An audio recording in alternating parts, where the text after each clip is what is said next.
This video picks up where we left off on Introduction to Accessibility. I told you about kind of similar things that we need to do to all kinds of documents, but now we're actually into this list that's in Section D of the OEI Course Design Rubric, the thing that guides what we need to do at a minimum to bring our documents and make them accessible.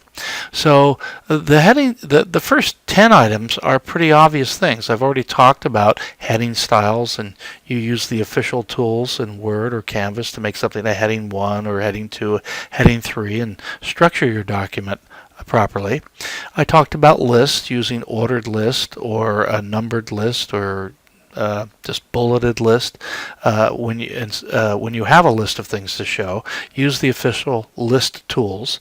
I talked about links, about giving them meaningful text on there. Don't use the words "click here" for all your links. It'll be confusing to the someone trying to use an assistive technology to have your website or documents read to them. Now, we didn't go too much into tables. Tables are usually grid-like structures, kind of like little spreadsheets almost, but to display data in a grid format. And so there are some things that need to be done in particular there, but I'm going to let you wait until you get into the Canvas and Microsoft classes and workshops that we offer here, and they'll go over the specifics of what you need to do. One item that's important here is color contrast. You want there to be a reasonable amount of difference in the color contrast between the foreground, or what you read in text, and the background color. You don't want to use light gray text on a white background. It can be very hard to read. I mentioned color and meaning. Don't use color as the exclusive form of meaning. You can use color for meaning, but you have to give an alternative way to convey that meaning as well for those who don't see color well. And about 20% of people, believe it or not, have some version of color blindness. Images. I mentioned that for all images you want to provide alternative text to and think about what you're trying to convey by showing that image. If it's just decorative, we can mark it as such. If it's just some flowers around the head of a web page just to make it look pretty, a person listening to your web page who can't see it doesn't need to know that. It's so you can mark the image as decorative, and the assistive technology reader will skip over reading it. I mentioned the reading order can be important, or the tabbing order if you're entering information on a web page. And then slides are usually with PowerPoint, and there's going to be a PowerPoint class that goes into particulars about how you make your presentation titled and how the slides are set up correctly. Spreadsheet, again, that will be covered mostly in the Microsoft Excel workshop. And there's not that much to do for all of these things. Like I said, most of this is pretty straightforward.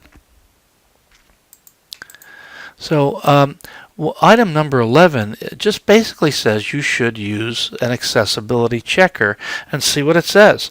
I recommend that you go through those other items first. Try to get the document as clean as you think it should be, and then run it through these checkers, and they'll tell you if there's something you missed or if there's some suggestions about ways you could improve your site. In Canvas, we have a standard single-page accessibility checker, but also there's a tool called You Do It that you'll see later for the entire Canvas site, like for your class site. If you have web pages outside of Canvas that you've developed and are displaying, you can run it through Wave Web Aim checker, and it uses a browser extension. Generally, these things work well with Chrome. Microsoft Office has accessibility checkers for each type of software, Word, PowerPoint, and Excel, but you get at that in a slightly different way. And so our Microsoft videos will cover that. The Adobe Acrobat accessibility checker is provided by Adobe, of course, and why in general for PDFs we try to generate them from an accessible Word document. Sometimes there's other things that you might need to do. So, you're asking, well, what if I don't understand what to do? Well, the same rule. You contact the ATRC or perhaps the Distance Education Coordinator, and we'll get you to where you need to be and get the information that you need to have to move along properly. You can make appointments and come on into the office, and we can help you one-on-one if that's what's needed. Keep track of what it was. If something comes up that's like seems oddball, it's telling you to do something and it's not one of these straightforward things, call about it or email about it or comment about it. And if it's something that we don't think can be handled easily right now, then we'll just keep track of it and we'll file back to it later.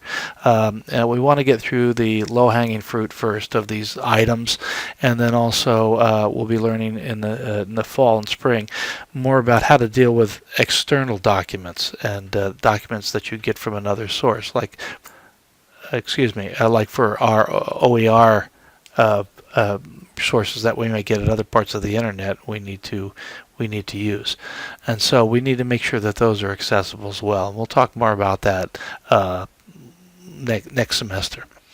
So continuing on here, item 12 and 13 deal with video and audio files.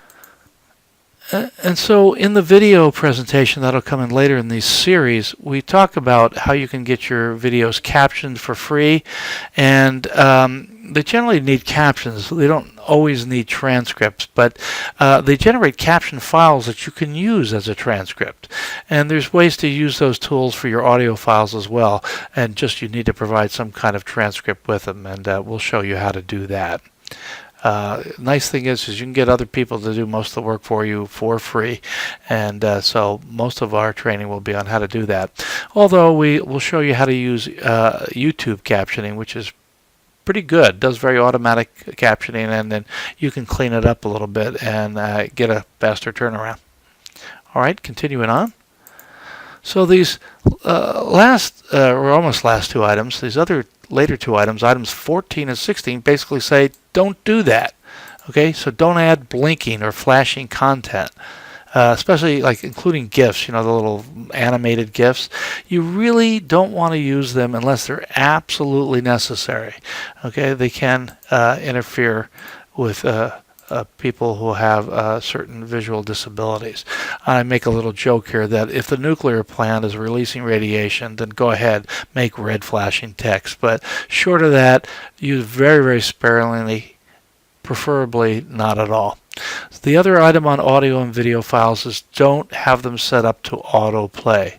If you've ever been on the internet and you end up clicking a link and you go to another page and then 2 seconds later something's blasting at you at full volume, it can be kind of unnerving. So you want to make sure autoplay is always set to off on anything that you create. Okay, so the last item out of the 16, item 15, talks about live captions. Now, most of the other things you can do proactively. In fact, you're required to do them proactively, even before the class begins, even before you know whether you have anyone who's deaf or can't see or any other disability that might be helped by this. That's the minimum floor of what you need to do for your documents. Live captioning, obviously you don't know. You can't do that before it happens. So captions that need to happen while a presentation is being given, a presentation through your class, a webinar, what have you, you need to arrange to have a live captioner help you out. And that can be done through the 3C Media organization. They can provide that. But you have to schedule it days ahead of time, and you have to work with them to get the timing worked out on that. So these synchronous meetings where everyone meets at the same time, someone may request that. Okay, and that's the key here. This one needs to be requested. If you have any confusion, again, the ATRC, and if we need to, we'll get the DRC involved if something's really tricky. So the last slide basically is just again what I just said. If you have any issues, get a hold of us. We do have a Palomar accessibility website, which is here. It's off right now. It's off the ATRC site, and I'll show you that.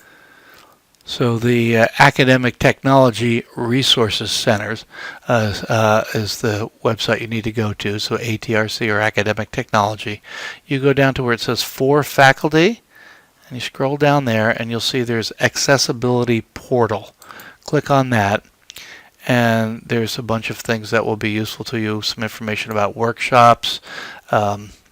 This is some of the workshops we gave on campus. These are the slides we used. You can click on that, and you can self-register for an accessibility training workshop we're setting up in Canvas.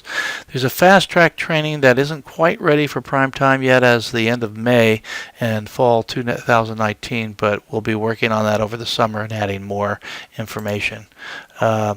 there are some, some facts, some FAQs, frequently asked questions, and this is the famous online education rubric I was talking about. Click on that and you'll see here's the beginning of the document. You could page through it with this plus sign, but it's 20 pages long, so you can download the rubric by clicking on that if you wish to do that. Some more resources here on information from the vendors themselves, Microsoft and people who make Canvas and Adobe, and some other resources that are going to be added onto this list. And then some of the communications that I've sent out earlier this year will explain why we're doing all this, once again, in a little bit more textual format. All right, so this will end the last demonstration in the Intro to Accessibility area, and it behooves you to take the ones on Canvas and on the Microsoft documents, and if you use any videos or audio files, be sure to take that as well.